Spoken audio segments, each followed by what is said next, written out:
establish universal health care in the Congress. You'll be going into the Congress if you go there. Are you ready to take the next step and to declare yourself committed to comprehensive, universal, guaranteed health care and not some kind of incremental operation that leaves the private insurance industry intact and only increases the costs to taxpayers? We need a political strategy to get there, because I do want every American to have access to high quality and affordable health care. The strategy to get there is to lower prescription drug costs. That's a price transparency bill that will allow us to see what is actually driving up prescription drug prices and hospital prices. Then I would like to see us have a public option. If we have the public option of Medicare buy-in, you'll have 70% of the country covered by Medicare.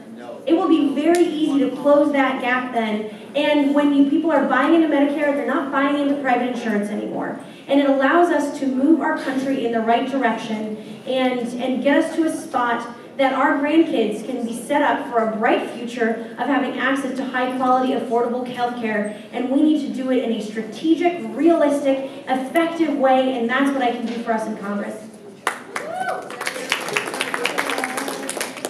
My name is Cindy Young, and I live in Davis, and I was honored to receive an invitation to a function for you in a few weeks.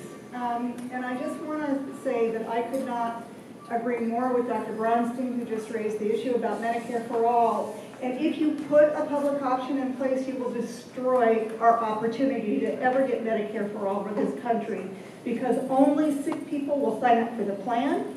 We'll be an insurance-based system, and it will become very expensive. And then the insurance industry will say to us, right, see, we told you it didn't work. A public option is not what we need. What we need is strong young leaders like you to stand up and say, I want to expand and improve Medicare for all, for life, for every American in this country. We need you to step up and do that. Thank you.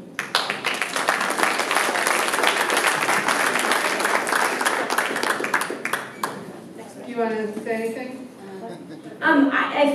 If public option was an option for me, I would buy right in to the quality of Medicare that you guys are already receiving. And I think we should have everyone be able to have that option accessible and available, and we need to be able to stand up and we need to have a clear path to get us to a healthcare system that is functional, and we need to get everybody on board. And so that's what I'm going to fight for. Deal breaker.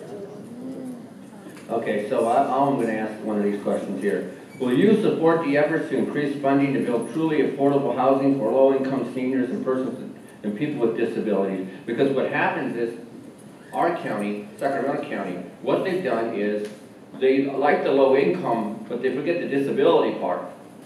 And what you need to do is, Congress right now, what they want to do is they want to cut programs, especially accessibility programs, or they want to make it harder for us to go to court for an accessibility program.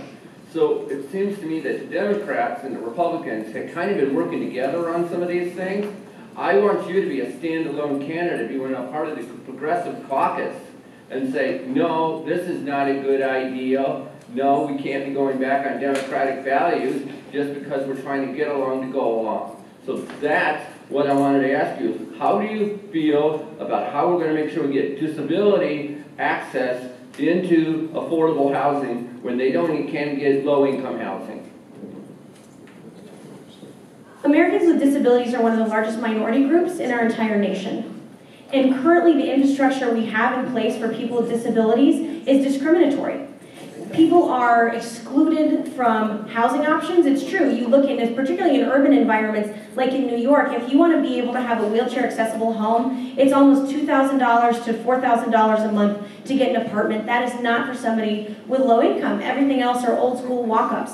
And so we need to actually make sure that if we have access to affordable housing, I am going to be actively supporting bills and legislation that will make sure that we can build more housing, that it's not just in urban areas. Housing and urban development tends to focus on urban areas. We need housing in rural areas. We need to also have senior living facilities. I've been talking about this out in our rural communities, so seniors don't have to leave their community to be able to retire. That they can retire in the community with the neighbors that they grew up with in assisted living facilities.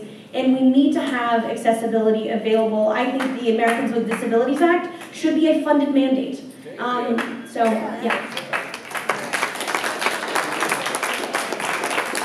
Hi, Jessica. Hi. In regards to the doctor, in regards to, oh, good. In regards to the doctor that spoke and the lady from Davis, okay, Medicare for all, universal health care, and the public policy that you're both proposing, okay, my suggestion for you, Jessica, to know the audience that you're speaking to, okay?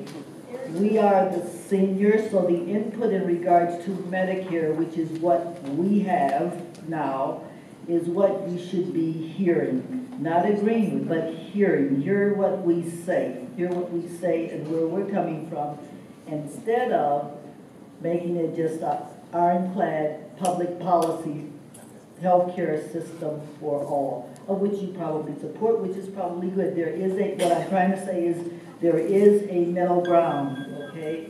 So we should come together with that and listen to your seniors. Thank you.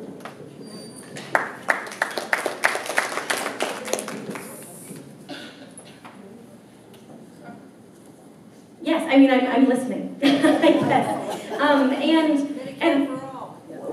And I hear you. I hear what you're saying. And I would be thrilled and delighted to have a roundtable and a deeper discussion on this to understand where what I'm proposing is dramatically different.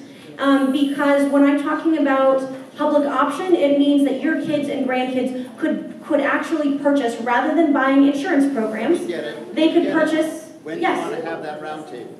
When do you want to have that roundtable? Let's ask you, sign up with Micaiah and let's make it happen. I'd be thrilled to have a discussion. Because that's the foundation of my campaign, right? A listening tour. And frankly, I've come to this proposal because I have been going around to our rural hospitals and our rural healthcare facilities, and they are frustrated that private insurance companies are often the only option they have for covering rural health care, and that people in rural hospitals are getting closed down because large hospital corporations are buying them up, just like we saw at Sutter. You know, Sutter bought the hospital in Auburn, and they closed down the maternity ward. And so now women who are having babies are having to drive, instead of being 45 minutes away from a hospital, they are 4 hours away from a hospital. They have to drive to Roseville or Reno and camp out for 2 weeks around their due date.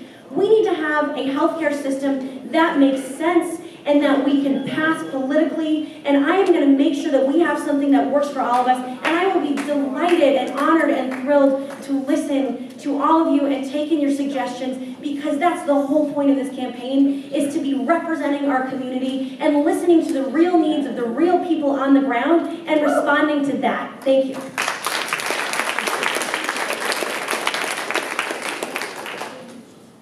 Jessica, the past several months have seen, in my view, we have been living in this country, we have been an example of exactly what America should not be and isn't.